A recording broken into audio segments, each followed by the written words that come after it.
ఎందుకు ఎన్టీఆర్ లాంటి అంటే 83లో బ్రహ్మరథం పట్టిన ఆంధ్రప్రదేశ్ ప్రజలు ఆయన కలవకృతి ఒక లీడర్స్ వచ్చేసి మొత్తం ఎన్టీ రామారావు గారు ఎన్టీఆర్ అనుమానం మనిషి. మీ బ్యాక్గ్రౌండ్ ఏంటి అసలు? అది ఏం జరిగింది ఏంటి నిజంగా ఆ ఎపిసోడ్కి సంబంధించి చూస్తే తప్ప ఆయన నాదెల్ల భాస్కరరావు ఇప్పటికి కూడా వెన్నుపోటు అనే సిలువ నేను మోస్తున్నాను కూడా ఆయన ఇంకా 10 ఎలక్షన్లైనా మన వాళ్ళు గెలవరు అక్కడ. లక్ష్మీ పార్వతి ఇదంతా దీనంతటికి కారణం. ఇక కళ్ళు నీళ్ళు తుడుచుకుంటా అది చేసుకుంటా ఇది చేసుకుంటా అంటే రామోజీరావు మధ్యలో ఉన్నాడంటారా? మరి ఇదంతా ఈనాడు వ్యవహారం. ఈ రామోజీరావు అసలు వాట్ ఏ స్ట్రాటజీ? అంటే రవి ఒకడు ఉన్నాడు ఆ పార్టీకి ఉపయోగపడతాడు అని ఎందుకంటే బయట వాళ్ళని తీసుకొచ్చింది నేనే. అసలు ఏమన్నాడు? ఇలాంటి వాళ్ళని పెట్టుకుంటే మనకి ఇబ్బంది అవుద్ది అన్నాడా? నేను అటువంటి మనిషిని నీకు సమాధానం చెప్పాలా? ఎట్లా సార్ ఎట్లా? నాకు చాలా కడప జిల్లా టీడీపీ క్యాండిడేట్లందరూ నేను 11 నియోజకవర్గాలు కడప జిల్లాలో తెలుగుదేశం పార్టీ అభ్యర్థి. అప్పుడు ఆయన ఏం లేదు కదా, ఎవరు పలకరించేవాళ్ళు లేరు కదా. చంద్రబాబు నాయుడు గారు అలా చేయటాన్ని మీరు సమర్థిస్తారా? రాజమండ్రిలో అన్నాడు బస్తీ మే సవాల్. మీరు చంద్రబాబు గవర్నమెంట్లో కూడా చంద్రబాబుతో కూడా మీరు ఈ రాజకీయ నాయకులకి ఏందండి పదవి కావాలి. బైరెడ్డి రాజశేఖర రెడ్డికి శేషాయన రెడ్డికి పడదు. ఆయన దగ్గర క్యాపబిలిటీ ఉందండి. చంద్రబాబు నాయుడు గారు మీతో ఎలా ఉండేవాళ్ళు? ఎందుకంటే మీరు ఆయనతో దగ్గరగా ఉండేది. దెబ్బతిన్నాడో నేను ఒకటి వస్తుంది. సోమరాజు గారిని పిలిచినట్టయితే ఆయన బతికుండేవాడు, ఆయనకు మంచి జరిగేది అనేది. అంటే నిర్లక్ష్యం. ఫ్యామిలీ దూరం అయిపోయి అధికారంగా దూరం అయిపోయి ఆయన అంటే గట్టి మనిషి కాబట్టి ఉన్నాడు కొంతకాలం. మాలాంటి ఊరిని వెళ్ళిపోయాడు. బతికుంటే కన్నా చచ్చిపోతేనే ఆయనకి మంచి హాయి అన్నట్టు అంత టెన్షన్ పడేవాడు. బాధాకరం.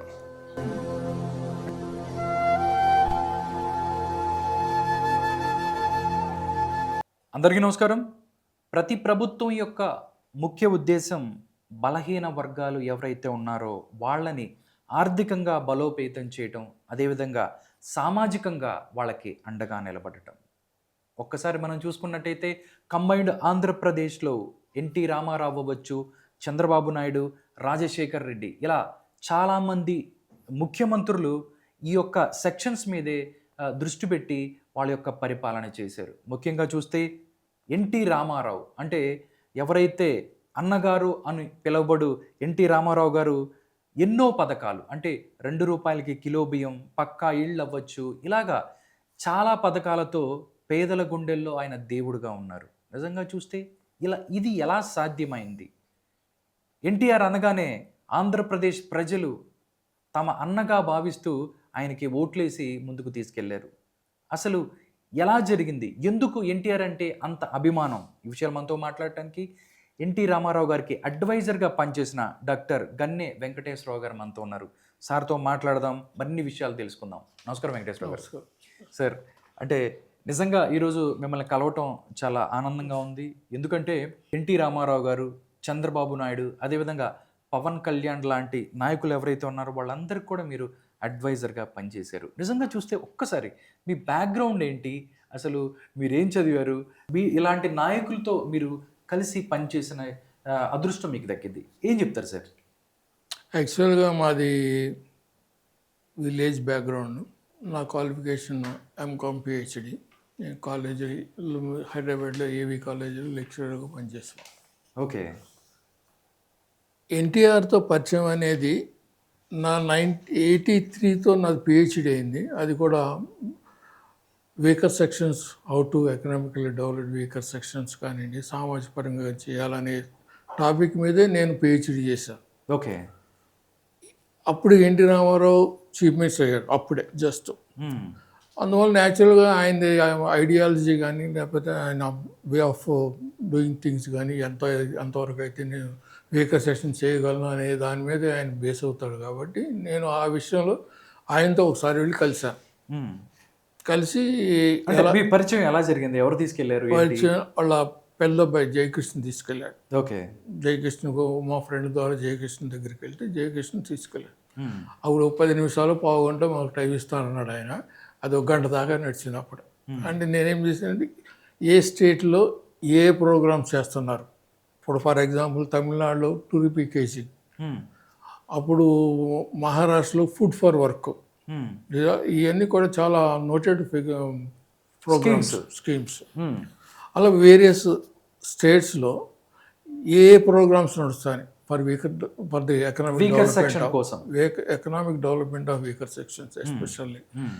సరే ఈ సోషల్ డెవలప్మెంట్ సామాజిక పరంగా అంటే ఇల్లు ఇస్తాం కానీ లేకపోతే ఇటువంటివన్నీ కూడా సైమల్టేనియస్గా అప్పుడు అంత మొదలట్లేదు కానీ సైమల్టేనియస్ తర్వాత వచ్చినాయి. మ్మ్. ఆ విషయంలో ఆయన బాగా ఇంప్రెస్ అయ్యారు. మ్మ్. ఇంప్రెస్ అయ్యి అప్పుడప్పుడు కలిసినప్పుడు బాగానే మాట్లాడేవారు, చాలా క్లోజ్గా ఉండేవారు. ఓకే. ఆ విధంగా ఒకసారి టైగా 44% బీసీసీ రిజర్వేషన్ పెట్టారు, ఓకే. స్కీమ్ తీసుకొచ్చారు. అప్పుడు నేను ఇమీడియట్గా ఒక షార్ట్ స్టడీ చేశాను దీని మీద. మ్మ్.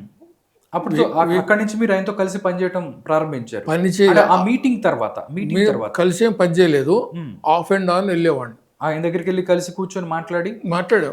వెళ్ళి కూర్చున్నారంటే అరగంట. నాకు సెక్యూరిటీ వాళ్ళు నన్ను లోపలికి అంత తేలిగా పంపేవారు కాదు. మ్మ్. ఇప్పుడు నువ్వు వెళ్తే అరగంట కూర్చుని మాట్లాడతావు, వెనకమాల చాలా జనం ఉన్నారు, నువ్వు వెళ్ళిపోతే ఇంకా అది పెద్ద ఇక్కడ బాగా పెరుగుతుంది, జనాభా పెరిగిపోతారంటే నన్ను లేట్గా పంపించేవారు, ఆల్మోస్ట్ లాస్ట్గా. ఆయన వీళ్ళు అనుకున్నట్టు అక్కడ దాదాపు ఇక్కడ కలిసామంటే ఒక 20 నిమిషాలు, అరగంట మాట్లాడడం. నేను మోహమండగా మాట్లాడేవాళ్ళం పైగా. ఉన్నదన్నట్టు చెప్పేవాడు. మాకు ఎవరికి ఇస్తున్నారు 44% అని ఇట్టాగా మాట్లాడండి ఆయనతో ఆ రోజుల్లోనే. ఇప్పుడు మీరు ఏమి లేని ఆడికి, ఇన్కమ్ లేని ఆడికి, లేకపోతే రూరల్ బ్యాక్గ్రౌండ్ ఉన్నట్టు ఇటువంటి వాళ్ళకి ఎవరిని ఇస్తే కొంతవరకు బెటర్. కానీ ఐఏఎస్ పిల్లలకి, తర్వాత ఎంప్లాయీ గజెట్ ఆఫీసర్ పిల్లలకి వాళ్ళకి 44% ఉండేది, వాళ్ళకి ఇంకా పెంచుతారంటారు. వాళ్ళకి తీసేయండి, లేకపోతే అయితే ఐఏఎస్ కానీ లేకపోతే ఇట్లా కొంత నామ్ పెట్టి, ఫైనాన్షియల్ నామ్ పెట్టి, ఇంతవరకైతే మామూలు వీళ్ళు ఎలిజిబుల్, ఇన్కమ్ దాటితే ఎలిజిబుల్ కాదని పెట్టండి. 44 కాదు 50% ఇచ్చుకున్న వాళ్ళు ఎవరు బాధపడరు.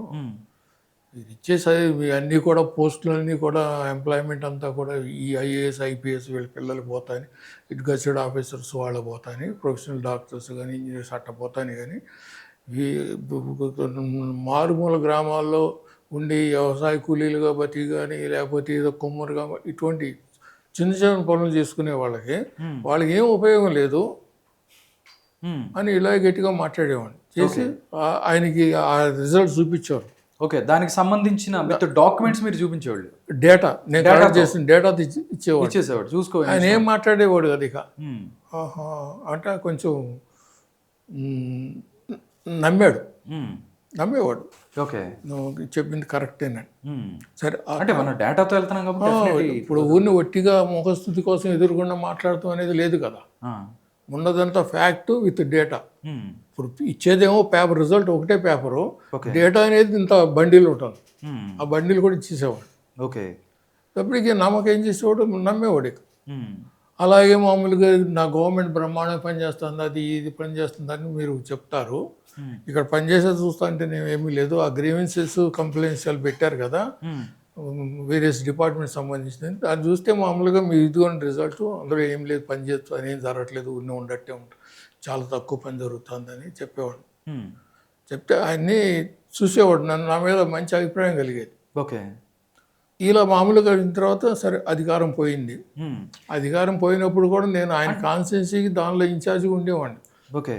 ఏదండి, గుడివాడ కాదు, ఇక్కడ దీనిలోనండి మా నా దగ్గర కల్వకుర్తి. నేను సత్యనారాయణ రెడ్డిని ఎంపీ చేశాడు, తర్వాత గవర్నర్ చేశాడు.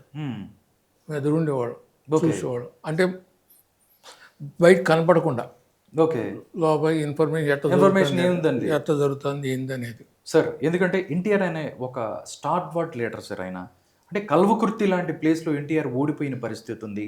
ఎందుకు ఎన్టీఆర్ లాంటి, అంటే 83లో బ్రహ్మరథం పట్టిన ఆంధ్రప్రదేశ్ ప్రజలు ఆయన కల్వకుర్తి లాంటి దాంట్లో కూడా ఓడిపోయే పరిస్థితి ఏంటంటే ఎందుకు కారణం అంటే ఏం చెప్తారు? పోలింగ్ కింద రోజు వరకు బ్రహ్మాండంగా ఉంది, ఒక రోజు ముందు వరకు, ఒక రోజు కాబట్టి లేకపోతే 48 అవర్స్ ముందు వరకు అనుకోండి, బ్రహ్మాండం ఉంది, బాగా గెలుస్తారు. ఆ ఓవర్ నైట్ రాత్రి జరిగింది. ఒక లీడర్స్ వచ్చేసి మొత్తం తిప్పేశారు. ఓకే. ఒకే ఒక నైట్ మొత్తం అంతా చేంజ్ అయిపోయింది. ఒక నైట్ కానీ 48 అవర్స్ అంతే. మేము అక్కడే ఉన్నాము. ఆ. నైట్ తిరిగిపోయింది. ఓకే. ఎందుకంటే సార్ తెలంగాణలో ఆయన తెలంగాణ రీజన్‌కి సంబంధించి చూస్తే పటేల్ పట్వారీ వ్యవస్థ అవ్వచ్చు, ఈ మున్సిబు కర్ణాలకు సంబంధించిందో చాలా మంచి పనులు చేశారు. అలాంటి మంచి పనులు చేస్తే వాళ్ళకు మంచి పనులు చేశారు. మరి మంచి కొంతమంది దానివల్ల బాధపడతారు కదా, వాళ్ళే చేశారు. వాళ్ళు దెబ్బేశారంటారా? ఓకే. సార్ ఎందుకంటే ఎన్టీఆర్ మొత్తం ఎపిసోడ్లో నాదెండ్ల భాస్కర్ రావుకి సంబంధించిన ఎపిసోడ్ చాలా కీలకంగా ఉంటుంది.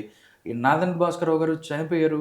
ఆయన అంతకుముందు చెప్తూ ఉంటారు, నేనే తెలుగుదేశం పార్టీని నేనే అసలు ఫౌండర్ అవ్వాల్సింది, రకరకాల మాటలు కూడా వినిపించాయి. అంటే ఆ టైంలో మీరు చదువుకుంటున్నారు, రాజకీయాలను అబ్జర్వ్ చేస్తున్నారు క్లీన్గా. నిజంగా ఆ ఎపిసోడ్కి సంబంధించి చూస్తే తప్పెవరిది అంటే ఏం చెప్తారు సార్? సిచ్యువేషన్ అండి, అంతే. అవునా? ఇప్పుడు అక్కడ ట్రయాంగిల్ ఆయన, నాదెండ్ల భాస్కరరావు, రామోజీరావు గురు, ఆ ట్రయాంగిల్ ఫైట్లో ఓకే. అది ఏం జరిగింది ఏంటి అనేది ఇప్పుడు అనవసరం, వేస్ట్. ఓకే. అంటే ఈ ఎపిసోడ్కి సంబంధించి చూస్తే చంద్రబాబు నాయుడు చాలా ఫిరోషియస్గా పనిచేశాడు. ఎందుకంటే ఎమ్మెల్యేలని ఢిల్లీ తీసుకెళ్ళటం కానీ ఇవన్నీ కూడా చాలా గట్టిగా పనిచేశాడు అని కూడా అంటుంటారు. నిజంగా దానికి సంబంధించి ఏం చెప్తారు? గ్రేట్ జాబ్ అది. Great job. ఓకే. లేకపోతే అధికారం లేకపోతే ఏంటండి, ఇప్పుడు ఎన్టీఆర్నే వదిలేసిన వాళ్ళు మామూలు వీళ్ళని వదిలేరా? మర్చిపోయాను. వీళ్ళు ఎమ్మెల్యేలు మామూలు ఎన్టీఆర్ని వదిలేశారు కదా. ఇప్పుడు మిగతా వాళ్ళు ఖాళీగా అక్కడ పెడితే ఆటోమేటిక్గా వాళ్ళు ఎంతసేపు పోతారు, ఒకళ్ళకి ఒక మినిస్టర్ ఇస్తానంటారు. లేకపోతే ఈ అంజయ్ పెట్టలేదు, 80 మంది 90 మంది అటు పెడితే ఏముంది, వాళ్ళు ఉంటావారా? వాళ్ళు ఎమ్మటే పోయేవారు. నాదెండ్ల భాస్కరరావు అయిపోయి, నాదెండ్ల భాస్కరరావు 5 సంవత్సరాలు పెడిచి. ఇప్పుడు ఈ రాజకీయ నాయకులకి ఏందండి, పదవి కావాలి, పవర్ కావాలి, రెండే. పవరు పదవి అంతా నాదెండ్ల భాస్కరరావు దగ్గర ఉంది. ఎంతసేపు వెళ్తారు వీళ్ళు? ఓకే. అటు చూస్తే కేంద్రంలో అది నెగిటివ్ ఉంది, అది నెగిటివ్. వాళ్ళది సపోర్ట్ ఉండాలి కదా, ఉంది కదా. రామ్లాల్ ఉన్నాడు ఇక్కడ గవర్నర్గా. అది ఆ రోజున చేయకపోతే చేజారిపోయేది. మళ్ళీ తర్వాత ఎలక్షన్ వచ్చేటప్పటికి రాజు ఎవరు, రెడ్డి ఎవరు చెప్తారు. ఓకే. ఇప్పుడు 83 వచ్చింది, 87 మళ్ళీ 88కి మళ్ళీ వస్తాయి. 88లో ఎవరుంటారో ఏముంటారో చెప్పలేం కదా. అందువల్ల ఆ రోజున బాబు చేసింది గ్రేట్ జాబ్. నాదెండ్ల భాస్కర్ ఎపిసోడ్కి సంబంధించి చూస్తే లేకపోతే కష్టమయ్యేది. ఓకే. మిగతా చూస్తే 94 ఎలక్షన్ తర్వాత చూసుకున్నట్టయితే అత్యధిక మెజారిటీతో తెలుగుదేశం పార్టీ గెలిచింది. దాంతోపాటుగా కొన్ని పరిణామాలు కూడా జరిగాయి. ఒక పక్కన లక్ష్మీ పార్వతిని మ్యారేజ్ చేసుకున్నారు. చంద్రబాబు నాయుడికి దాంతోపాటుగా ఎన్టీ రామారావు గారికి సంబంధించిన కోణం చూసుకున్నట్టయితే చాలా విషయాలు విభేదించి ఆయన బయటకు వచ్చి పార్టీని కూడా తీసుకున్నారు. ఇప్పటికి కూడా వెన్నుపోటు అనే సిలువను నేను మోస్తున్నాను కూడా ఆయన ఎప్పుడు కూడా చెప్పుకుంటూ ఉంటారు. నిజంగా ఈ పరిణామాలకు కారణం ఏంటి అనేది మీరు ఆయనకు దగ్గరగా ఉన్నారు, ఇవన్నీ గమనించినట్టయితే ఏం చెప్తారు? ఎందుకంటే కొన్ని విషయాలు ప్రజలకి ఇప్పుడు కూడా కన్ఫ్యూజే. లక్ష్మీపార్వతి ఒక శక్తిగా పనిచేసి కరెక్ట్గా పనిచేసే వాళ్ళకి ఆయన పనిచేయనివ్వలేదని మాట్లాడుతున్న పరిస్థితి. దాంతోపాటు రామోజీరావు గారి పాత్ర ఉందంటారు. చంద్రబాబు నాయుడు గారికి సంబంధించి చూస్తే వైస్రాయ్ ఎపిసోడ్ చూస్తే చాలా దారుణం అని కూడా కొంతమంది హార్డ్ కోర్ ఎన్టీఆర్ ఫ్యాన్స్ మాట్లాడుతున్న పరిస్థితి. నిజంగా దీన్ని మీరు ఎలా విశ్లేషిస్తారు? కానీ ఇది నేను మాట్లాడితే చెప్తాం కాదు, ఎన్టీఆర్ ఫ్యాన్స్ బాగా ఇది చేస్తారు, వచ్చిన తలనొప్పదే. ఇప్పుడు ఇన్నర్లుగా మనిషి దగ్గర ఉన్నప్పుడు వేరు, దూరంగా మాట్లాడి ఆయన ఇంద్రుడు, చంద్రుడు, కృష్ణుడు, రాముడు అంటారు. ఇప్పుడు ఆయన గురించి మనం నెగిటివ్ చెప్పాలంటే సార్ నెగిటివ్గా సార్ ఉన్నది చెప్తాం, ఉన్నది జరిగిన సంఘటన చెప్తాం. జరిగిందే నెగిటివ్ కదా ఆయన ఆలోచన. మరి ఏం చేస్తారు? మరి ఇవన్నీ చెప్తే ఏమన్నా అమ్మో ఆయన అంత ఆయన నువ్వు అంటావా అంటాడు. అదే వచ్చింది తెప్పులు అక్కడ. ఓకే. చెప్పాలంటే నాకు బాగా తెలుసు, బాగా ఎందుకు జరిగింది, ఎలా జరిగింది అనేది నాకు ఐడియా ఉంది. చంద్రబాబు తప్పు ఉందా, చంద్రబాబు వెళ్ళాడా అనే దాని మీద నేను చెప్పాలంటే ఎన్టీఆర్ తప్పు అంటే నన్ను బతకనేవారు. మరి చెప్పలేం కదా. మరి ఇప్పుడు after N T Ramarao is a human being. Okay. బేసికల్ అది నువ్వు బయట వాళ్ళు ఇంద్రుడు చంద్రుడు అంటారు కదా. ఇప్పుడు ఒకసారి మేమిద్దరం మాట్లాడుకున్నాం, ఒక క్యాండిడేట్స్ గురించి మాట్లాడుకునేవాడు, పోట్లాడుకునేవాళ్ళు, మాట్లాడకూడదు కాదు, డైరెక్ట్గా పోట్లాడుకునేవాళ్ళు. పోట్లాడుకుంటాం ఒక విధంగా. ఫలానాల్ని ఇతను బాగానే ఉంటామంటే ఇతను పెడదామంటాడు. బాగానే ఏ విధంగా బాగుంటారు, ఒకసారి మీటింగ్ ఒక డిస్కషన్ పెట్టండి అనేవాడు. డిస్కషన్ పెట్టండి అంటే నేను నీకు కన్విన్స్ చేసి అప్పుడు నేను అతను సీట్ ఇవ్వాలా అనేవాడు. కొంచెం అవును అని ఆయన మాట నెగ్గాలనేది ఉంటుంది కూడా.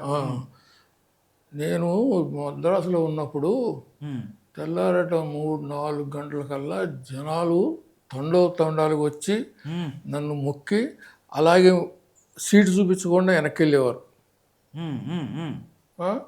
నేను అటువంటి మనిషిని నీకు సమాధానం చెప్పాలా అనేవాడు. ఆయన తత్వం అలా ఉండేది. నాకేం చెప్పాలని పని లేదు, you are the president of the party, you decide your సెల్ఫ్ అనేవాడు. మళ్ళీ అది కుదరదు, మళ్ళీ చెప్పాలి. నువ్వెందుకు మరి అలా రోజు గొడవ ఇదే.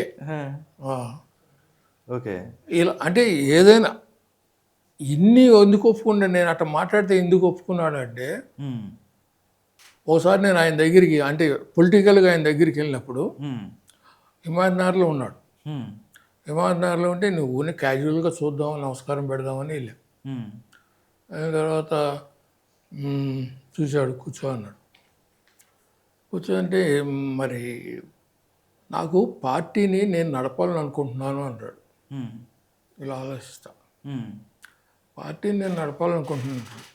పార్టీ మీరే కదండి, ఇంకెవరున్నారు, ఏం మాట్లాడతాం, వాళ్ళు ఎవరైనా వస్తున్నారు నా దగ్గరికి, జనాలు అక్కడికే పోతున్నారు కదా అని. ఎక్కడికి మీకు తెలవదా ఎక్కడ పోతారు, చంద్రబాబు దగ్గరికి అక్కడ పోతున్నారు కదా, ఇంకా నేను నడిపేది ఏంటి అలా. అసలు మనం పార్టీ నడవాలంటే ఏం చేయాలి, నీకు అని ఐడియా ఉందా అన్నాడు. ఐడియాలు మస్తుండే, కానీ మీరు వినాలి కదా చెప్పు ఒకటాను. ఏం లేదు, మనకు 10 పేపర్లు ఉన్నాయి, న్యూస్ పేపర్లు, 25 ట్యాబ్లాయిడ్స్ ఉన్నాయి, అంటే డిస్ట్రిక్ట్ పేపర్లు. అవన్నీ చదువుకునే ఇన్ఫర్మేషన్ అంతా తీసుకునే, పార్టీ పరంగా మాత్రమే, మిగతాదంతా అనవసరం. ఎవడు పని చేస్తున్నాడు, ఎవరు పని చేయట్లేదు, ఎవరు పార్టీ గురించి మాట్లాడుతున్నారు, తెలుగుదేశం వాళ్ళే, ఎవరు మామూలుగా ఎంకరేజ్ చేస్తున్నారు అనేది తెలుసుకుని, పార్టీ గురించి మంచిగా చేసేవాడు మంచి అతన్ని ప్యాట్ చేయండి, లెటర్ రాయండి, అప్రిషియేట్ చేస్తా.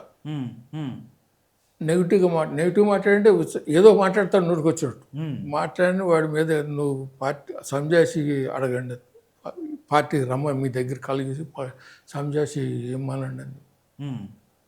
ఇవన్నీ మీరు రాయని పర్లేదు, సెక్రటరీ ఉన్నాడు, ఆఫీస్ సెక్రటరీ, ఆయన చెప్పమన్నాడు. ఇలా రోజుకు 50-60 వెళ్తూ ఉంటాయి. పార్టీ చూస్తే మొత్తం మీద వీళ్ళందరూ ఏం చేస్తున్నారు, ఏంటి, ఎలా ఉంటున్నారు, మంచి చేస్తున్నారా, చెడు చేస్తున్నారా, ఇదన్నీ మామూలుగా ఆ పేపర్లో వస్తాయి, మీరేం చూడాలని పని లేదు. ఏ డిస్ట్రిక్ట్ ఆ డిస్ట్రిక్ట్ ట్యాబ్లెట్ ఉంది, మామూలుగా డిస్ట్రిక్ట్ పేపర్ కదా, అవన్నీ చూడండి, తీసుకుని మామూలుగా మీకు ఆటోమేటిక్గా ఒక ఐడియా వస్తుంది. ఐడియా వచ్చినప్పుడు బాగా పనిచేసేవాడి మీద అప్రిషియేట్ చేస్తూ లెటర్ రాయండి, and you are welcome any time అని అట అప్రిషియేట్ చేస్తూ ఒక లెటర్ రాయండి. పని చేయకపోతే అతన్ని మామూలుగా ఎక్స్ప్లెనేషన్ కాల్ఫర్ చేయండి. అసలు మీ దగ్గరికి వచ్చేటప్పటికి ఉనికిపోతాడు. ఎప్పుడైతే ఎక్స్ప్లెనేషన్ అడిగారో మీరు, అక్కడే సగం అయిపోతుంది, ఉనికిపోతాడు. కానీ తప్పనిసరిగా పిలిపించాలి. అది అక్కడ వదిలేస్తే మీరు, అతను రాకపోతే ఆటోమేటిక్గా సబ్సైడ్ అయిపోతుంది. అతను పిలిపించాలి, పిలిపించి మాట్లాడి కొంచెం హార్ష్గా మాట్లాడి, అలా మీరు ఒక 15 రోజులు చేస్తే అందరూ మీ దగ్గరికి వస్తారు, మొత్తం సెటరేట్ అవుతుంది. ఇది 94లో గెలిచిన తర్వాత జరిగిన సంఘటన అండి. ఆయన ముఖ్యమంత్రిగా ఉన్నారా? గెలవక ముందు, అసలు గెలవక ముందు 94కు ముందు, 89-90లో. 89-90లో ఓకే, బాగానే ఉంది అన్నాడు. బాగానే ఉందంటే సరే ఆ పని ఎవరు చేసినా నమ్మకం లేదు చేయరు నువ్వే చెయ్యి అన్నాడు. ఏమో నేను చెప్తే నాకే చెప్తున్నాడు మళ్ళీ. నువ్వే చెయ్యి, నీ నీ నమ్మకం నాకు మిగతా వాళ్ళ మీద లేదు, నువ్వే చెయ్యి అన్నాడు. అంటే ఎవరు నమ్మాలో తెలియక పాపం ఇంట్లో. ఆ టైంలో ఎవరు లేరు, నిర్మోహంగా మాట్లాడేది నేను ఒక్కడనే కదా అప్పుడు. చెప్తా అలాగే సార్ అలాగే సార్ అని చెప్పి సరే మధ్యలో ఏదో ఒకటి జరిగింది, వాళ్ళు వీళ్ళకి ఇట్లా ఎక్స్ప్లెనేషన్ ఇచ్చుకున్నాను, సార్ ఇట్లా పిలిచాడు చేయమంటున్నాడు అని. ఆ వేసిన తర్వాత మొదటి రోజు స్టార్ట్ అయ్యేటప్పటికి నువ్వు నన్ను ఎదిరించి మాట్లాడు, నన్ను మామూలుగా ఏదో ఇది సారు ఎన్టీఆర్ అది ఇది అని నువ్వేదో మాట్లాడితే నాకు అసలు నువ్వు నిజం చెప్తున్నది తెలియదు. నువ్వు చెప్పు ఉన్నది చెప్పు, ధైర్యంగా చెప్పు, నేనేమనుకోను, నీకు ఒక్కడికి ఇస్తున్నా. అయిన తర్వాత ఆయన 4 రోజులు అయిపోయింది, 4-5 రోజులు అయిపోయింది. అందరికీ మామూలుగా తాకీదులు వెళ్తాయని వచ్చి వాళ్ళు వస్తారు దగ్గరికి బాగా కుదిరిపోయిన తర్వాత ఈయన మన రోసే అనుకుంటాను, కొంచెం రోసే గారా, కొంచెం రోసే అయితే ఆయన అసెంబ్లీలో ఎన్టీ రామారావు దున్నపోతు లాంటి వాళ్ళు నీళ్ళు పెట్టి దున్నపోతు మీద నీళ్లు పెడితే ఏం చలనం ఉండదు, అట్టకి ఈయనకి ఏం ఉండదు అన్నట్టు మాట్లాడాడు.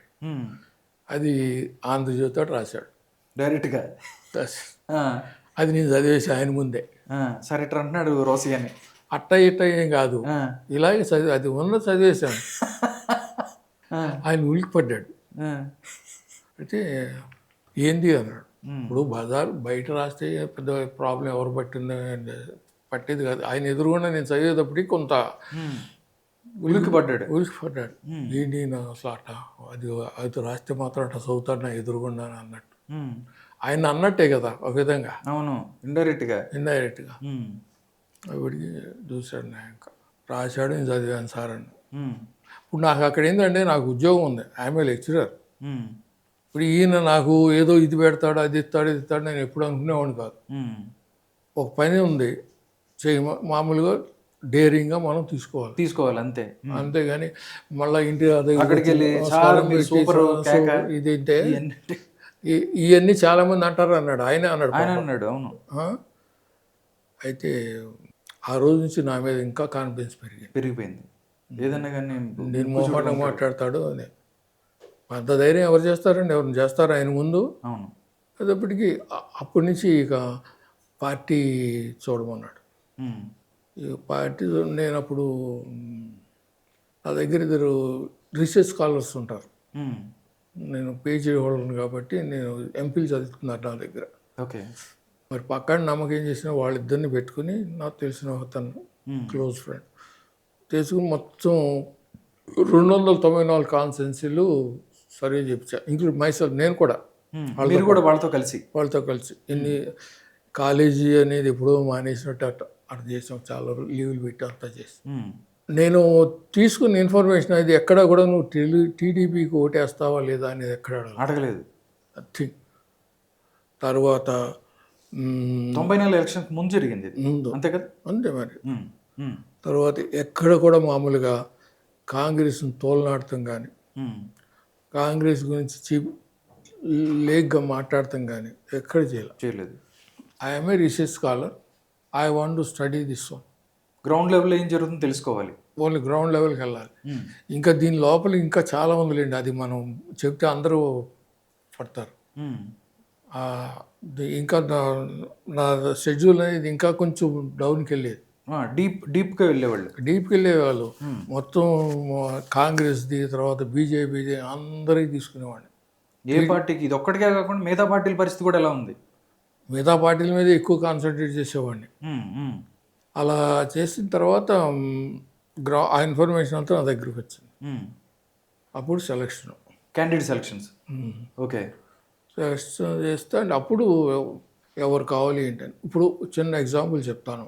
ఇప్పుడు రాయచోటు ఉంది, రాయచోటులో అప్పుడు వరకు 89-90 వరకు అక్కడ గుప్తా ఒక ఆయన కోమటి ఆయన, వైశ్య, గోవిందప్ప, జితేంద్రప్ప, రాజశేఖర్ రెడ్డి, ఉమ్, నలుగురు ఉన్నారు అక్కడ. ఉమ్, కాంగ్రెస్ వైపున ఊలుకుంటప్ప, తర్వాత వేణుగోపాల్ రెడ్డి. ఉమ్, వేణుగోపాల్ రెడ్డి ఎమ్మెల్యే. ఆయనకి బాగా సపోర్ట్, బాగా క్యాండిడేట్ ఎవరు అంటే సపోర్టింగ్ క్యాండిడేట్ ఈయన ఊలుకుంటప్ప, ఆయన బీసీ. ఉమ్, అయితే ఇన్ఫర్మేషన్ మొత్తం తీసుకున్న తర్వాత ఓ పెద్ద ఆయన దగ్గర ఆ కాన్ఫరెన్స్ ఇంతవరకు గెలవలేదు, ఏంది అది, దాని సంగతి ఏంటి అన్నాడు. ఉమ్. మా నాలుగు ఇంకా 10 ఎలక్షన్లు అయినా మా నాలుగు గెలవరు అక్కడ. రాయచోట్ల. ఆ, ఉమ్, ఒకటి ఆయన వైశాఖ ఆయనకు భయం. ఉమ్, జితేంద్రప్ప, గోవిందప్ప వీళ్ళిద్దరు కూడా ఏంటంటే మామూలుగా నార్మల్గా ఉంటారంతే. ఉమ్, ఇక వాళ్ళు ఎట్లా ఉంటారంటే వేణుగోపాల్ రెడ్డి కానీ లేకపోతే ఊరుకుంట వాళ్ళు కానీ ఉమ్, టీడీపీ గురించి మాట్లాడితే అక్కడ అంతా ఈ ఏరియా కదా, కొండల ఏరియా కదా, ఆ, ఆ చెత్త వ్యవహారం అది ఉంటుంది కదా మామూలుగా బయట రోడ్డు పక్కన చెత్త ఉంటుంది కదా. ఉమ్. ఆయన తీసుకొచ్చి ఎక్కువ మాట్లాడేది, వాడిని తీసుకొచ్చి ఆ చెత్తలో వేసి అగ్గిపెట్టి గీసేవారు, అగ్గిపొలి గీసేవారు. అంత అంత దారుణంగా ఉండేది. అంత దారుణంగా ఉండేది. టీడీపీ అంటే తగలేసేవాళ్ళు. అంతే. అలా అంత దారుణం వేసారు లేదనేది మనకు మామూలుగా అంటారు, అన్నారు కానీ నేను చూడలేదు. బట్ బయట మాట్లాడుకునే దాన్ని బట్టి మీరు చెప్తున్నారు. అది ఆ, అంటే అప్పుడు అక్కడ నరసింహారావు అనుకుంటా ఆయన పేరు, ఈనాడు చీఫ్ ఆ జిల్లా, ఉమ్, ఆయన పరిచయం నాకు. ఉమ్, వీళ్ళు ముగ్గురు ఎందుకు పనికిరావు, వీళ్ళ లాభం లేని కేసులు ఇవన్నీ. ఉమ్, అప్పుడు నరసింహారావుతో ఇప్పుడు 2-3 సార్లు వేణుగోపాల్ రెడ్డి ఎమ్మెల్యేగా అయ్యాడు కదా, ఉమ్, ఆ కింద ఊరుకుంటపతను స్ట్రాంగ్ సపోర్టర్ అని చెప్పారు కదా, అతను మన పార్టీలోకి వస్తాడో తెలుసుకోండి సార్ అని మీరు అడిగారు. అడిగా. ఉమ్, ఎమ్మెల్యే ఇద్దామన్నా, ఉమ్, సీట్ ఇద్దాము, పార్టీకి వస్తాడేమో అని. ఉమ్. మొత్తం మీద ఆయన వీళ్ళు మాట్లాడాడు. మాట్లాడిన తర్వాత ఆయన రెడీ ఉన్నాడు. ఎందుకంటే ఎంతకాలం ఆయన ఎమ్మెల్యే, ఆయన బంటు ఈయన. ఉమ్, ఎప్పుడు మీకు ఎమ్మెల్యే సీట్ ఇస్తామంటే 3 గంటలకు వచ్చాడు మా ఇంటికి, తెల్లారగట్ట. ఆ, తర్వాత ఆయన్ని పట్టుకుని 4-4:30 గంటలకి పెద్ద ఆయన దగ్గర తీసుకెళ్ళి ఆయన బయట కూర్చోబెట్టి, ఉమ్, ఈయన అవసరం ఏంటి, అక్కడ మన పరిస్థితి ఏంటి, గ్రౌండ్ లెవెల్ ఏముంది, మన క్యాండిడేట్లు ఏం చేస్తారు, ఉమ్, వాళ్ళ బలం ఏంటి, ఉమ్, అన్నీ పూర్తిగా ఒక 15 గంట ఎక్స్ప్లెయిన్ ఉమ్, చేసిన తర్వాత తప్పు మనాళ్ళు అసలు వాళ్ళు మాటలు ఉండవండి అసలు ఏమిను. ఉమ్, వాళ్ళు ఏం చేయలేరు అసలు. ఉమ్. మళ్ళీ ఈసారి ఇచ్చినా ఓడిపోతాం, వాళ్ళే గెలుస్తారు. జస్ట్ నాగిరెడ్డి మాదిరిగానే. ఉమ్. ఏది ఆ దివాకర్ రెడ్డి మీద ఇప్పుడు నాగిరెడ్డిని పెట్టేవారు, అవును, జేసీ దివాకర్ రెడ్డి బ్యాచ్ మీద సేమ్ అదే కేసులు ఇవన్నీ అని చెప్తే రమ్మని అన్నాడు. లోపలికి పిలిచాడు. అక్కడ మళ్ళీ లోపల పిలుస్తుంది కాదు, రమ్మని అంటే నేను అట్లా మనం ఏదో క్యాజువల్గా మాట్లాడుతున్నాం ఈసారి. మాట్లాడుతుంటే నేను లేపుతా అంటేను నువ్వు కూర్చొని బెయిల్ పెట్టి వాడు ప్యూన్ పిలిచి అతను రమ్మని చెప్పాను. మళ్ళీ అక్కడ మనదేం తగ్గకూడదు, ఈ రేంజ్లో ఉండాలి. వచ్చాడు. వచ్చిన తర్వాత ఇక ఆయన డైలాగ్స్ మీకు ఉంటాయి కదా, ఈ బడుగు వర్గాలని, బీసీని, వీళ్ళని నాకు వాళ్ళని డెవలప్ చేస్తే నాకు కోరిక, మీకు తెలిసిందేనో అది ఇది అని చెప్పి చెప్పాడు. మీలాంటి వాళ్ళు వస్తే పార్టీకి ఇంకా బాగా బలం ఉంటుంది అది ఇది అని చెప్తే అతను ఐస్ అయిపోయాడు, వచ్చేసి అంతే. అంతే కొట్టారా తర్వాత? పార్టీ పెట్టింది కాడి నుంచి ఒక్కసారి కూడా గెలవలేదు. 94 గెలుచుకున్నారు. 94 రాయచోటి గెలిచారు. అట్లా ఉంటుంది. అది రాజకీయం అనేది ఒట్టి ఊరినే మన డిస్ట్రిక్ట్ ప్రెసిడెంట్ గారు రాసి ఇచ్చింది లేకపోతే ఇల్లు రాసింది చదివితే గ్రౌండ్ లెవెల్లో ఎవరు ఉంది, ఎవరైతే గెలుస్తాడు అని చూసుకోవాలి కదా. అది ఇప్పుడు ఇక్కడ ఇంకోటి ఏదంటే మామూలుగా రాజశేఖర రెడ్డిది అలా వాళ్ళ అమ్మాయి ఎంపీ కూడా ఇప్పుడు బైరెడ్డి రాజశేఖర రెడ్డి రాజకీయాల్లో అప్పుడు నంది కొట్టుకోరు. అవునండి, నంది కొట్టుకోరు అప్పుడు ఎస్సీ కాదు, జనరల్ ఉంది. వాళ్ళ ఫాదర్ మినిస్టర్ చేశాడు కాంగ్రెస్లో, బైరెడ్డి శేషశయనారెడ్డి. ఎగ్జాక్ట్లీ చేశాడు. కానీ వాళ్ళిద్దరికీ పడదు, రాజశేఖర రెడ్డికి ఆయనకి. బైరెడ్డి రాజశేఖర రెడ్డికి శేషశయనారెడ్డికి పడదు. బైరెడ్డి రాజశేఖర రెడ్డి కాదు, శేషసేన రెడ్డికిను రాజశేఖర రెడ్డిగా. రాజశేఖర రెడ్డి అంటే మినిస్టర్, ఆయన సీఎం వైఎస్. వైఎస్కే. ఓహో, ఎప్పటి నుంచి ఫస్ట్ నుంచి వాళ్ళకి శేషసేనారెడ్డి వర్సెస్ వైఎస్ రాజశేఖర రెడ్డి పడదు. ఆ, అక్కడ రాజశేఖర రెడ్డి ఎవరు పోటీ చేయాలన్నా రాజశేఖర రెడ్డి సంతకం పెట్టాలి. ఉమ్, నువ్వు బీజేపీ కానీ, లేకపోతే కాంగ్రెస్ కానీ, లేకపోతే టీడీపీ కానీ, ఉమ్. అంత పవర్ఫుల్. ఆ అప్లికేషన్ మీద ఈయన అప్రూవల్ ఇవ్వాలి. ఈయన అప్రూవల్ ఇస్తే ఆడు గెలుపుతాడు. అప్పుడు అప్లై చేయొచ్చు, గెలిచాడా పాడా. అప్లై చేయాలి.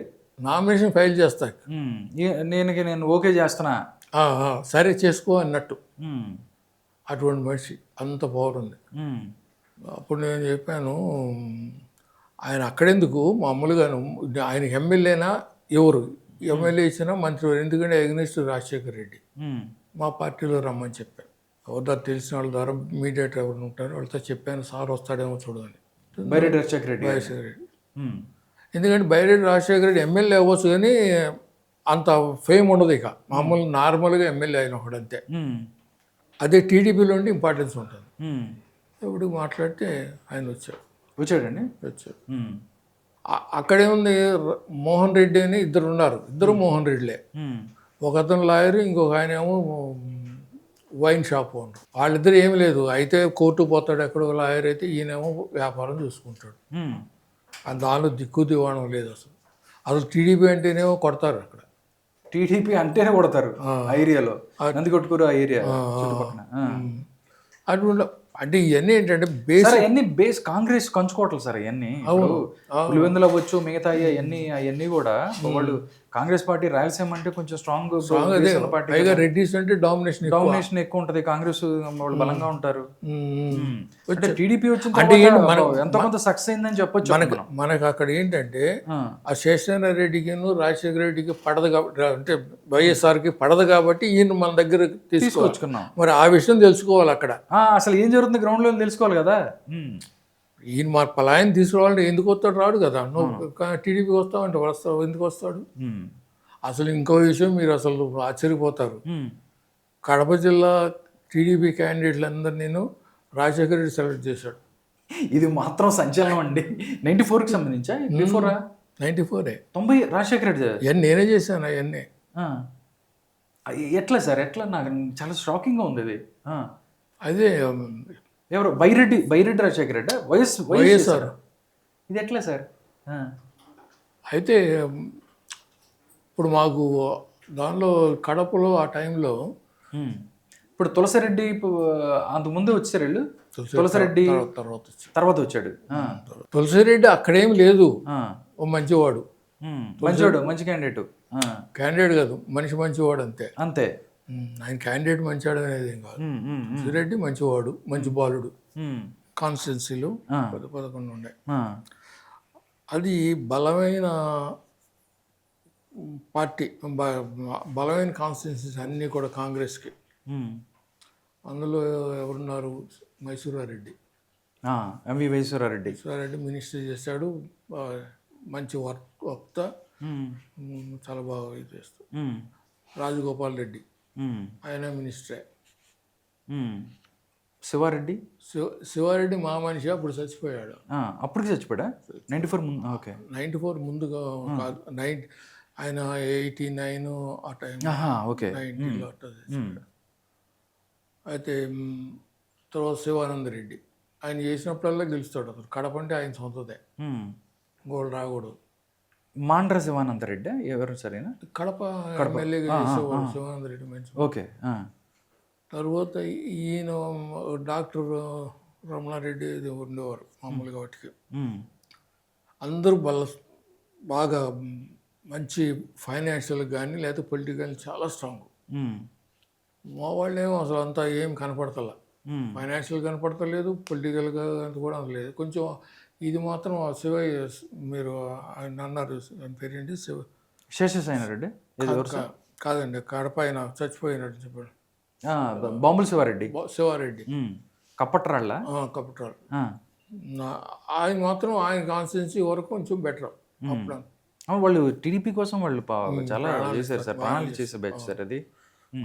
తులసి ఆమె కూడా చాలా బాగా పరిచయం నాకు, భార్య. ఈ చివరికి మేము 94 దగ్గరకు వచ్చేసాము. వచ్చిన తర్వాత డిస్ట్రిక్ట్ వైజ్ మనం అనలైజ్ చేసుకుంటా అంటే ఇది కొంచెం ప్రాబ్లం కనపడింది. ఎందుకంటే నాకు గ్రాస్ రూట్ లెవెల్ అంతా తెలుసు, అన్ని మండలాలు తిరిగాం. ఇది ఒకటి మాత్రం చాలా ప్రాబ్లంగా ఉంది. కానీ అక్కడ ఏంటంటే రాజశేఖర్ రెడ్డిని చాలా తక్కువగా చూసేవారు హైకమాండ్. లేదండి కాంగ్రెస్ పార్టీ కాంగ్రెస్ పార్టీ ఏమో ఈజ్ ఎగ్నెస్ట్ చీఫ్ సార్. వాళ్ళు ఆయన ఎప్పుడు కూడా ఎవరైతే ముఖ్యమంత్రులు ఉంటారో వాళ్ళందరూ కూడా పడగొట్టడానికే పనిచేశాడు. అంటే కొంచెం చెప్పుకుంటానికి వాళ్ళకి ఏదో చెప్తారులే కానీ, రాళ్ళేసి మహానేత ఇవన్నీ చెప్తారులే కానీ కొన్ని శబ్దే హైకమాండ్కి ఆపోజిట్ పనిచేసి చెన్నారెడ్డికి ఆపోజిట్కి పనిచేసి ఇక్కడ మతకల్లో ఈయన కూడా అంతే కదా. దాని పేరేంటి ప్రతి గవర్నమెంట్ని పడగొట్టాలని ట్రై చేశాడు కాంగ్రెస్ పార్టీ. కర్నూలు ఆయన పేరు చీఫ్ మినిస్టర్, ఆయన పేరు ఎవరు కోట్ల విజయభాస్కర్ రెడ్డి. ఆయన రాళ్ళు వేసింది వీళ్ళే కదా. అసలు చెన్నారెడ్డిని దింపడానికి మత కళలు సృష్టించారు కదండి. దాని తర్వాత మంచోడైతే అయ్యాడు కానీ మంచి చెడు మాట దేవుడు ఎరుగు. కానీ ఆ రూరల్ ఏరియాస్లో ఆయననే ప్రాణం ఇస్తారు. వీళ్ళు ఎస్సీలు ఎస్టీ మా లేబర్ ఉంటారు కదా, వాళ్ళు ఆయనంటే ప్రాణం ఇస్తారు. బాగా మంచి బలం ఉంది, దానిలో ఏం డౌట్ లేదు. ఓకే, రూరల్ ఏరియాలో. రూరల్ ఏరియా కాదు, కడప పీపుల్, రూరల్ పీపుల్ బాగా అంటే రాయలసీమ అండ్ కడపకి సంబంధించి చెప్తున్నారు, ఎస్పెషల్లీ కడప డిస్ట్రిక్ట్ సంబంధించి. ఇప్పుడు ఆయన ఏం చేస్తాడంటే గెస్ట్ హౌస్ ఉంటుంది, గెస్ట్ హౌస్ బయట కార్ దిగుతాడు. ఆ కార్ దిగిన కాడి నుంచి గెస్ట్ హౌస్ లోపలికి అది మామూలుగా ఇది ఉంటుంది, ప్రహరీ గోడ ఉంటుంది కదా, అక్కడి నుంచి ఇంటికి రావాలంటే అరగంట పట్టి, ఇంటికి కాదు ఆ గెస్ట్ హౌస్ రావాలంటే అరగంట పట్టేది. దట్ జనాలు అలా ఉండే. ఒకసారి నేను ఆ సిచ్యువేషన్ నేను కళ్ళతో చూసా, బాగుండేది. ఓకే. అయితే పెద్ద ఆయనతో నేను అన్నాను, కడప మనకి చాలా తక్కువ వస్తాయని ఏం చేద్దాం అన్నాడు. రాజశేఖర్ రెడ్డిని కలిస్తే ఎట్లా ఉంటుంది సార్ అన్న. రాజశేఖర్ రెడ్డిని కలుస్తూ అదేంది నాకు అర్థం కాదు అన్నాడు. అవునండి, ఆయన రాజశేఖర్ రెడ్డికి ఆయన అందరికీ వ్యతిరేకం అక్కడ, ఈయనకి ఎవరు ఫర్ ఉండరు అన్నప్పుడు మనం దానిలో మనం కలుపుకుందాము. వాళ్ళందరూ ఓడిపోతేనే కదా ఆయనకి అడ్వాంటేజీ. కడప డిస్టిక్లో ఆయన అందరూ ఓడిపోతేనే కదా అడ్వాంటేజీ. ఆ విధంగా మనం మాట్లాడదాం వెళ్ళి. అసలు మామూలు స్కెచ్ కదిగేది. అయితే చూడు అది ఎట్టా జరగదని అని అనుకున్నాడు ఆయన. ట్రై చేయన్నాడు, చూడు అన్నాడు. సర్లే మీరు ఓకే అన్నారు కదా అని చెప్పి అప్పటికి రాజశేఖర రెడ్డి దగ్గర ఉన్న వ్యక్తి మా పార్టీకి చేరాడు, బిఆర్కే రాజు అని అతను చేరాడు. ఓకే. చేరి ఆయన నేను ఎప్పుడు పెద్ద ఆయన దగ్గర ఉంటా కదా, నా దగ్గరికి వచ్చేవాడు. వచ్చేసి నాకు రాజశేఖర రెడ్డి ఇంత తెలుసు అంత తెలుసు ఇది తెలుసు అంటే చెప్పేవాడు. మనకు ఎందుకు లేవు అప్పుడు పట్టించుకోవాలి. ఎప్పుడైతే కడప జిల్లాకు వచ్చామో అప్పుడు దాని పరిస్థితి చూసిన తర్వాత ఈయన పిలిచా ఓ రోజు, మాకు రాజశేఖర రెడ్డితో ఇంటర్వ్యూ ఇప్పిస్తామని. అప్పటికి చూపిస్తాను సార్, నాకు మా బాగా తెలుసు అది ఇది అన్నాడు. నేను ఒక లేడీని ఎమ్మటి తీసుకెళ్ళా, ఎందుకంటే ఆయన మనం మాట్లాడే మాటలకి ఇది అయిపోయేమన్నా తిరగబడతాడేమో అని.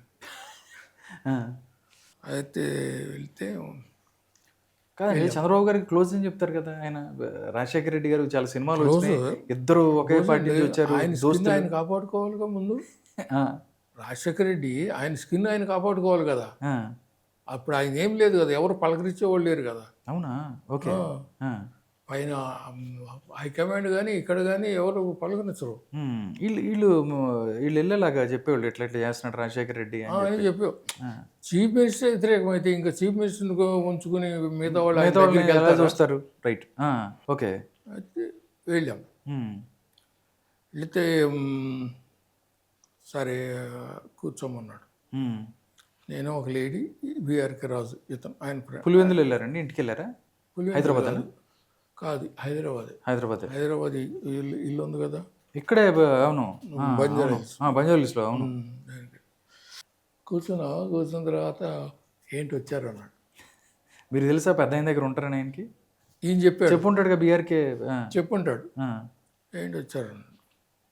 లేదు సార్ 10 నిమిషాలు మాకు టైం ఇస్తే ఉమ్, నేను మాట్లాడతాను సార్. పర్లేదు. ఆయన ఆయన రాజశేఖర రెడ్డి అక్కడ ఉన్నాడు, పక్కనేమో ఆయన ఆయన మనిషి, క్లోజ్ మనిషి, ఆయన పేరు రామచంద్రరావు ఉమ్. కేవీపీ ఉన్నాడా? ఉన్నాడు. కేవీపీ ఉంటాడులేండి. ఉమ్, నేను 10 నిమిషాలు మాట్లాడతాను సార్ అని నేనే అన్నా. అని మొత్తం 11 జిల్లాలు ఉమ్, మీ బలం ఎంత, ఉమ్, మా బలం ఎంత, ఉమ్, ప్లస్ కాంగ్రెస్ బలం ఎంత ఉమ్. కూడా చెప్పాను. చెప్పాడా? నేనే చెప్పాను. మీరు చెప్పారు? అవును. ఆ, ఇప్పుడు 11 జిల్లాలు ఉన్నాయి కదండి. ఉమ్. వాటిలో 11 కాన్స్టిట్యున్సీలు ఉన్నాయి కదా. కడప డిస్టిక్ లో 11 ప్రతి కాన్స్టిట్యున్సీలు. కాన్స్టిట్యున్సీ గురించి ఆ కాన్స్టిట్యున్సీలో మీ బలం ఎంత, కాంగ్రెస్ వాళ్ళ బలం ఎంత, మా బలం ఎంత, 3 చెప్పుకుంటూ వెళ్ళారు. చెప్పుకుంటే ఉమ్, ఆయన ఇలా చూస్తున్నాడు. నేను ఓపెన్గా చెప్పాను, కాంగ్రెస్ వాళ్ళు తెలిస్తే మీకేం వస్తుందండి, ఇంతేను మీరు పరిస్థితి. ఉమ్, ఇలాగన్నా సేమ్ పరిస్థితి ఇట్ విల్ కంటిన్యూ. ఉమ్, వాళ్ళందరూ కలిసి ఈసారి మళ్ళీ ఎక్కువగా మామూలు మీ మీద చేస్తారు తప్పితే మీకేం పాజిటివ్ ఉండరు వాళ్ళు ఉమ్, అని మీరు కానీ మాకు సపోర్ట్ చేసి ఉమ్, మేము గెలుస్తాక అవకాశం ఉంటుంది, వాళ్ళు ఓడిపోతారు. మనకు కావాల్సింది వాళ్ళు ఓడిపోవాలి, కాంగ్రెస్ ఓడిపోవాలి. కాంగ్రెస్ ఓడిపోవాలి. ఉమ్. ఆయన ఇద్దరు పోయి ఆయన చూస్తున్నాడు. అమ్మ ఇదేంట్రా బాబు అని. అంటే అప్పుడు నేను చెప్పాను, సార్ మాకేం అవసరం లేదు, ఉమ్, మీరు క్యాండిడేట్స్ ఎవరున్నారో సెలెక్ట్ చేయండి, ఉమ్, వాళ్ళకి నేను బీఫామ్ ఇప్పిస్తాను. ఉమ్, మా పార్టీ తరఫున మీరు సెలెక్ట్ చేయండి క్యాండిడేట్స్ని, వాళ్ళకి బీఫామ్ ఇప్పిస్తా. ఉమ్. అంటే నా ఇంకా ఈయనేంది అంటే పై కింద చూస్తున్నాడు. 11 నియోజకవర్గాలు కడప జిల్లాలో తెలుగుదేశం పార్టీ అభ్యర్థుల్ని మీరు సెలెక్ట్ చేయండి, నేను బీఫామ్ ఇప్పిస్తాన్నారు. అంటే అని ఆయన ఇట్లా చూస్తుంటే ఆ బీఆర్కి రాజు లేదండి ఈయన చెప్తే ఇంటారు సార్ అని. పెద్ద ఆయన అంటాడు. అదే ఈయన కూడా పెద్ద ఆయనకి అభిమాని అంటే కదా రాజశేఖర రెడ్డి గారు కూడా ఆ సినిమా ఆయనకి. అంటే అప్పుడు చెప్తానంటే నా ఇంకా చూసి అంటే నమ్ముతాడు ఆ మాట అంటే ఎవరన్నా అసలు అవును, అసలు ఈయనకి ఎంత సీన్ ఆడు ఉంది అనుకుంటారు కదా, అంటారు కదా. అన్నప్పుడు దానికి 2 రోజుల తర్వాత రమ్మన్నాడు.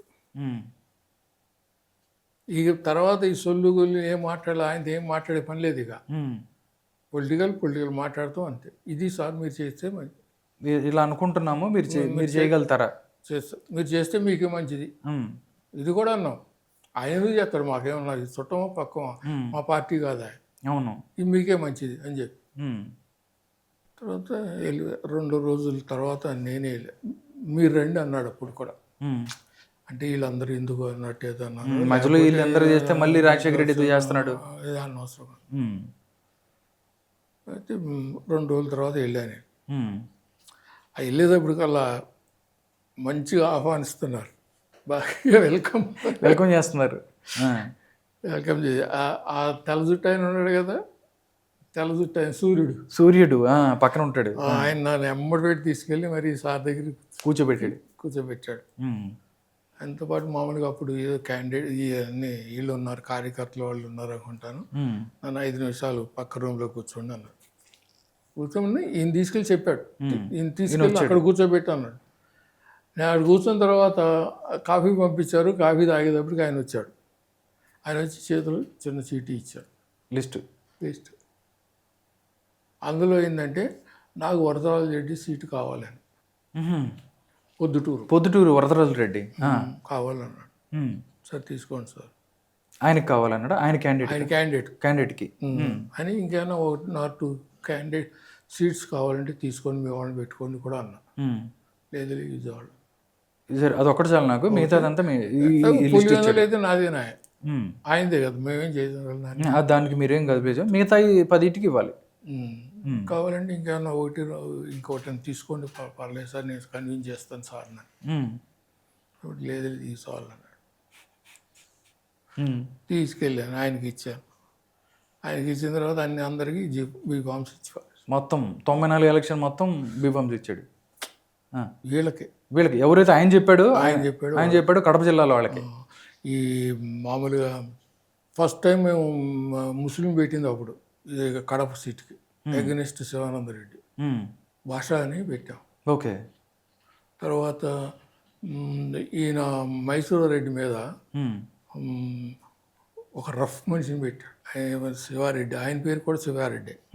శివారెడ్డిగా మైదుకూరు కదా ఆయన, మైసూరు రెడ్డి. మైసూరు రెడ్డి మైదుకూరు కదా, మైదుకూరు కాన్స్టిట్యున్సీ అయినా. ఆయన పేరు కూడా శివారెడ్డి.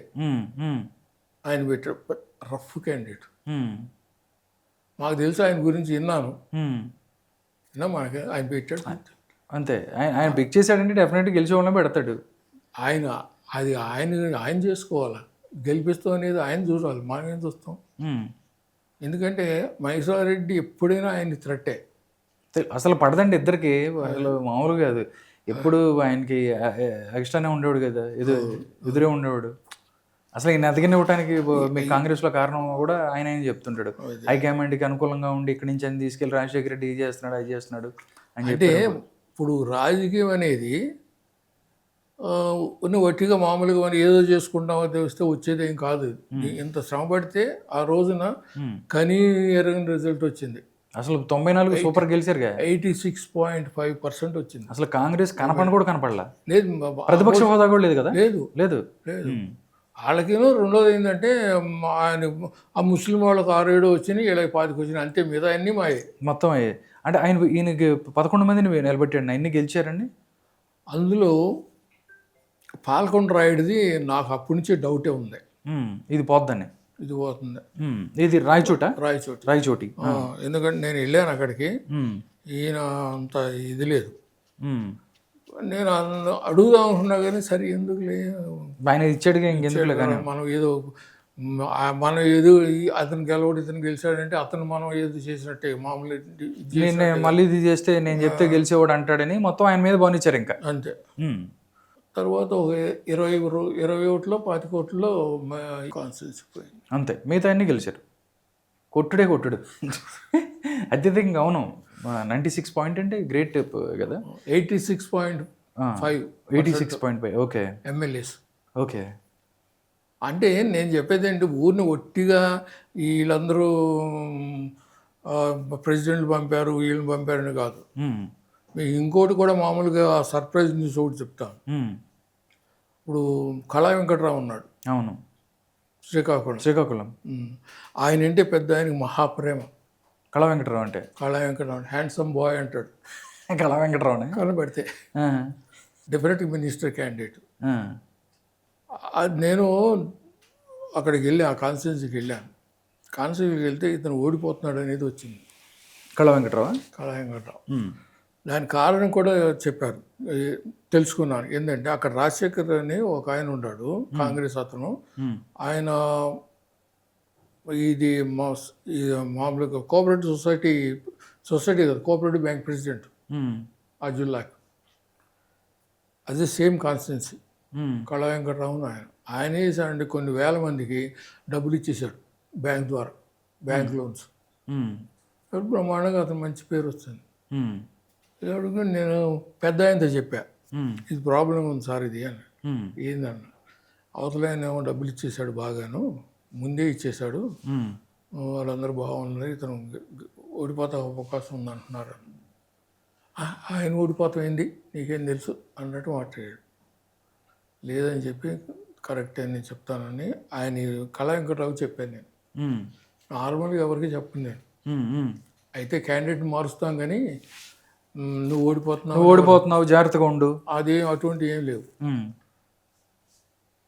ఓడిపోతున్నాం అంటే అసలు మార్చేస్తాం అంతే. వేరే వాళ్ళు వస్తారు, వేరే వాళ్ళని తీసుకుంటాం అంతే.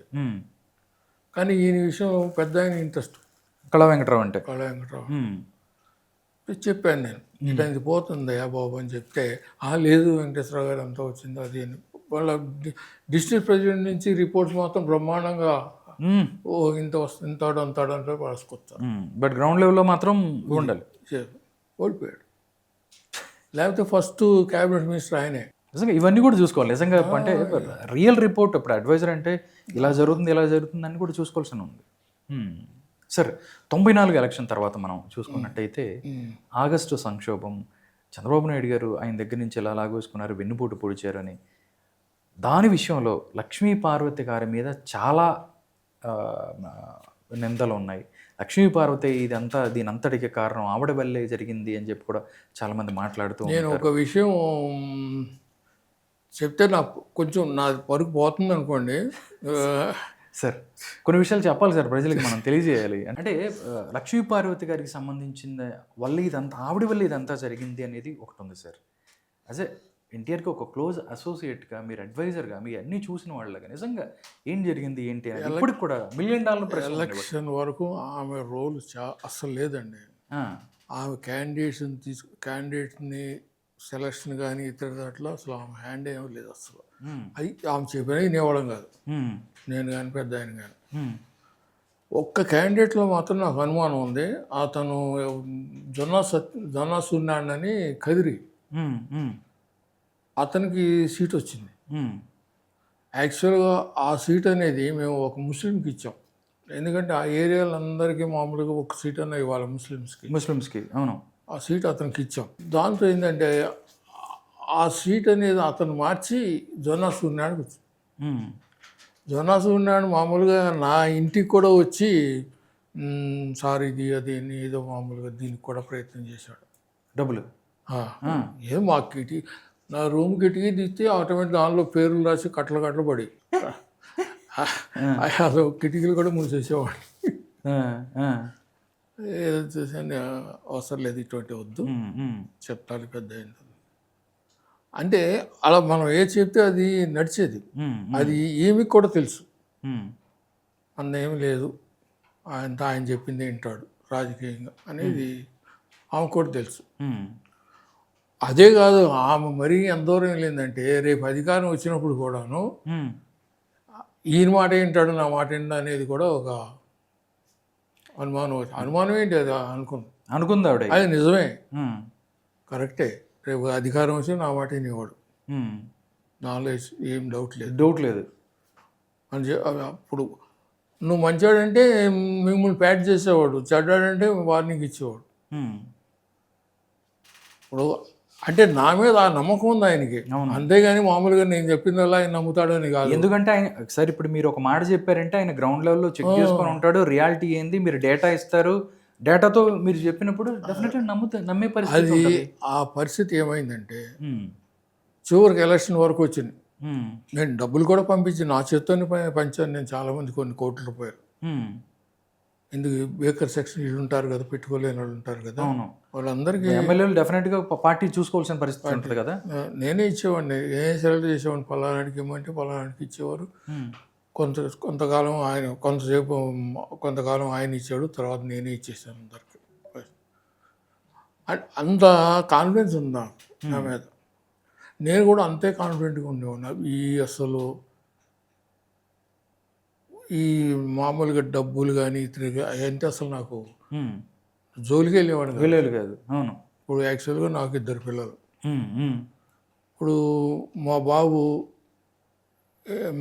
ఇంజనీరింగ్ చేశాడు, మా పాప మెడిసిన్ చేసింది. ఇప్పుడు ఇద్దరు యుఎస్ వెళ్ళారు. మా బాబు ఇప్పుడు ఒక కంపెనీ పెట్టుకున్నాడు యూఎస్లోనే. యుఎస్ కాదు, మామూలుగా ఇంకా 2-3 కంట్రీస్లో కూడా పెట్టాడు. ఇక్కడ కూడా పెట్టాడు, ఢిల్లీ, బాంబే, అన్ని చోట్ల, హైదరాబాదు, అహ్మదాబాద్. ఓకే, సాఫ్ట్వేర్ కంపెనీలు అండి, సాఫ్ట్వేర్ పెట్టు. బాగానే ఉంది, నాకు నమ్మకం ఎప్పుడు ఉంది, మనం తప్పు చేయకపోతే మన పిల్లలు బాగుపడతారు. నిజమే, కరెక్ట్. అది వాళ్ళ చదువులు కూడాను. మా పాప హార్వర్డ్లో చేసింది పీజీ ఎంబీబీఎస్. అబ్బా, సూపర్ కదా, ఇది నెంబర్ 1 యూనివర్సిటీ. అవును. అలాగే మా బాబు ఎంబీఏ చేశాడు కెలాక్స్ అని, దానిలో అది బెస్ట్ 3లో ఉంటుంది వరల్డ్. ఓకే, కెలాక్స్ ఎంబీఏ, కెలాక్స్ అంటే అందరికీ తెలుస్తుంది. మనం ఏం చేయలేదు, మామూలు మనం న్యాయంగా ధర్మంగా ఉన్నాము. అవును, వాళ్ళ దారి వాళ్ళు చూస్తున్నాం. ఏ రోజు కూడా మనం ఏదో సంపాదించి వాళ్ళు పెడదామని అనుకోలేదు, ఈ విధంగా సంపాదించి పెడదామని అసలు అనుకోలేదు. నిజంగా సంపాదించుకున్నట్టు బొచ్చు సంపాదించేవాళ్ళు. చెప్పాను కదా సార్, కిటికీ తెరిస్తే చాలు దానిలో నోట్ల కట్టలు ఏదో పేరు పెట్టేసి పంపుతారు, వేసేసి రబ్బర్ బ్యాండ్ పెట్టి లోపలేస్తారు. మనకు అసలు ఆ ఆలోచన లేదు. ఓకే. అయితే ఇది మాత్రం ఆమెకు తెలుసు, సార్ చెప్తే వింటాడు, ఒకవేళ వస్తే గెలిచినా కానీ ఆయన చెప్పింది తింటాడు. ఆయన చెప్తే వింటాడు అని ఏం చేసిందంటే, ఒక టూబేరు మామూలు దీనికోసం అంటే ఆమె చేసిందో లేకపోతే లేదో కానీ మొత్తం మీద ఇది జరిగింది. నిజంగా మనం అనలిటికల్గా ఆలోచిస్తే ఆమె చేసినట్టే, ఆయన చేసినట్టే. అనలిటికల్గా ఆలోచిస్తే. ఇక్కడ గుంటూరులో వెంకటేశ్వర్లోని ఎవడో ఉన్నాడంట, వాడికి అధికారం వచ్చిన తర్వాత ఆయనకి ఏదో పని చేస్తానంట, అందుకని 2 లక్షల రూపాయలు నేను అడిగానంట. ఎప్పుడు అధికారం ఎప్పుడు వచ్చింది, అధికారం ఎప్పుడు వస్తుందో, అసలు వస్తుందో రాదో లేదు. ఇప్పుడు ఏదైనా సీట్ ఇచ్చాడు, పలానాడు సీట్ ఇప్పిస్తాన్నాడు, ఆయన దగ్గర తీసుకున్నాడు, పద్ధతి ఉంటుంది. అధికారం వచ్చిన తర్వాత నీకు ఏదో చేస్తానని చెప్పి 2 లక్షలు తీసుకున్నామని చెప్పి పెద్ద చెప్పిందా? అట్టా కాదు, ప్రోపగండా చేసిందా? అలా కాదు,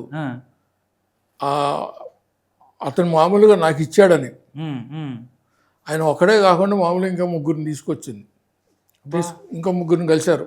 ఓకే.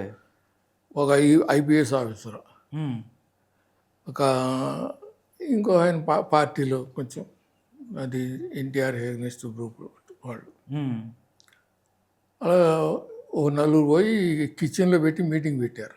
కిచెన్ మీటింగ్ పెట్టారా? కిచెన్ క్యాబినెట్ లాగా పెట్టేసి ఆయన చెప్పారు, పెద్ద ఆయనకి చెప్పారు ఇలా చేస్తున్నాడు అది అని.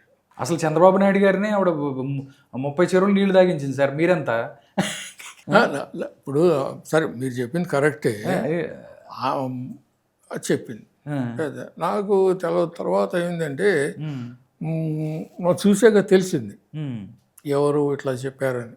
అదే నేను వెంకటేశ్వర గారి దగ్గర కూడా మామూలుగా ఈ పొలిటికల్ పనిగా వెళ్ళేవాడిని కాదు. దగ్గుబాటి వెంకటేశ్వర గారు ఆయన ఒకసారి నన్ను పిలిచాడు, నేను రాను సార్ అని, ఎక్కడ ప్రైవేట్ కలుద్దామని.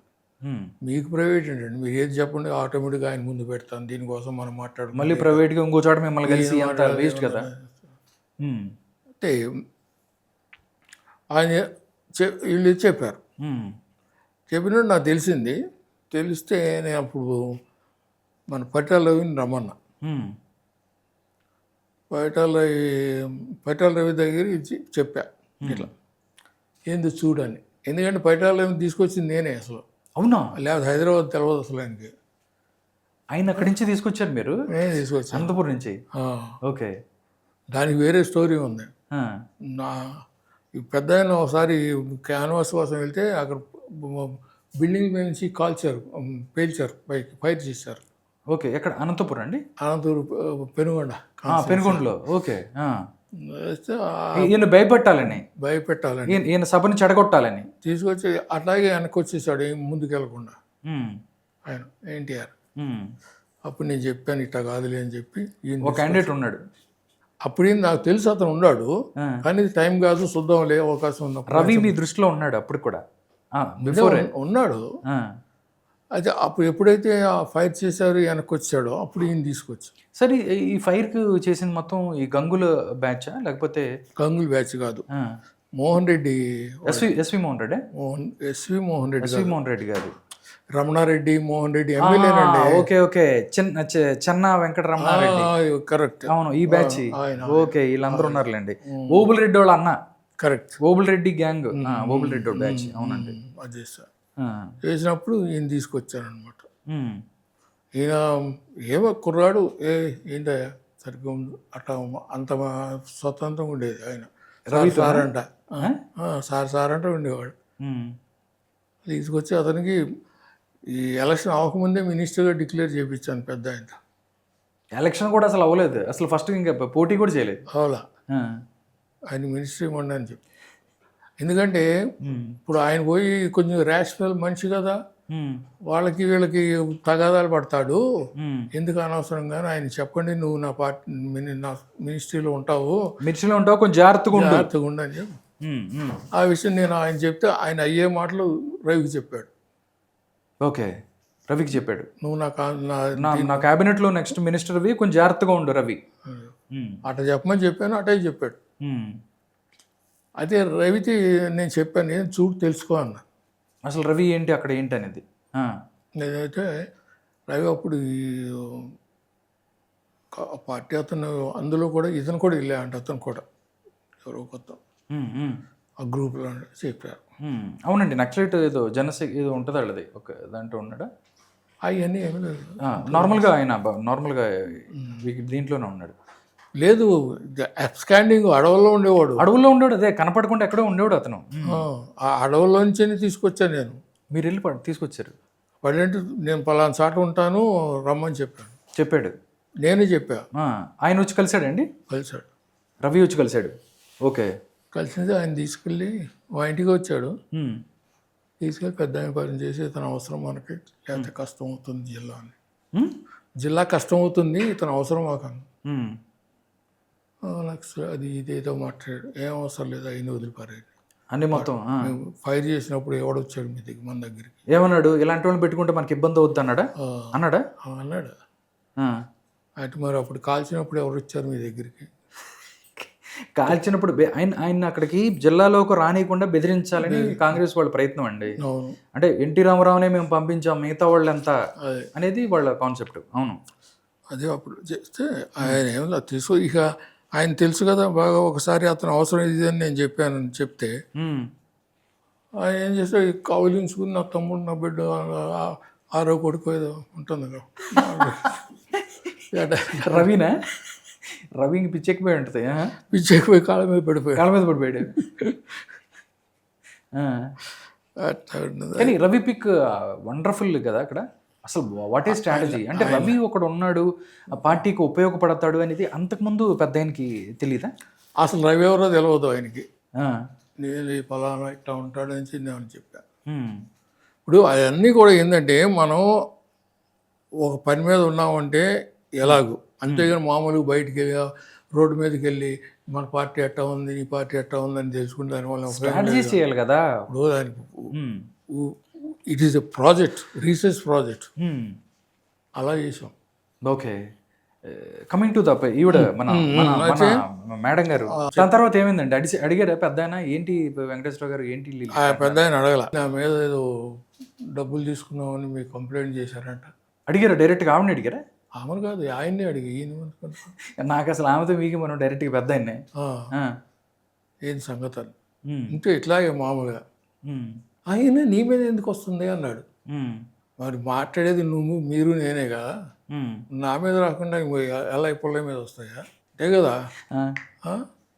అయినా మీరు నమ్మకం ఏంటన్న. అట్ట కాదు, అది అది అంట నచ్చుకాడు. ఏమనుకుంటున్నారు, ఓడెక్కే వరకు ఓడమల్లయా, దీంతో బోడిమల్లయ్య పని, ఆయన భగవంతుడు ఉంటాడు తెలుసుకోండి అన్న. ఇట్టాగే ఫీల్ అయిపోయాడు బాగా. ఫీల్ అయిపోయి మళ్ళీ అన్నాడు. నాకు దాంతో కొంచెం నాకు ఆయన మీద కోపం వచ్చింది. పెద్ద ఆయన మీద.